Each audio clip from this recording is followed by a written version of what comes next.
உளுந்தூர்பேட்டையில் அமைந்துள்ள கூவாகம் கூத்தாண்டவர் கோயிலின் சித்திரை திருவிழா வெகு விமர்சையாக நடைபெற்று வருகிறது. திருநங்கைகளுக்கான பிரத்யேக திருவிழாவாக காலம் காலமாக கொண்டாடப்படும் இத்திருவிழாவில் தமிழகம் மட்டுமல்லாது இந்தியாவில் பல்வேறு மாநிலங்களில் இருந்து வந்தும் கலந்து கொள்வது வழக்கம். இதன் ஒரு பகுதியாக நேற்று விழுப்புரத்தில் திருநங்கைகளுக்கான மிஸ் திருநங்கை அழகி போட்டி நடைபெற்றது.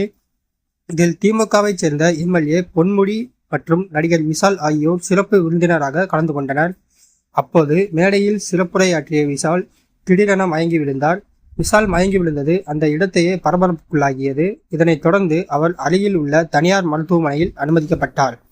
இந்த நிலையில் விஷால் மயங்கி விழுந்தது குறித்தான காரணத்தை விஷாலின் மேனேஜரிடம் கேட்டறிந்ததாக ஒன்றன்துறை சமூக வலைதளங்களில் பதிவிட்டுள்ளார். அதில் விஷால் நேற்று மதியம் உணவருந்தவில்லை எனவும் வெறும் பழச்சாறு மட்டுமே குடித்தார் எனவும் இதன் காரணத்தினால்தான் அவர் மயங்கி விழுந்தார் எனவும் கூறியுள்ளார்.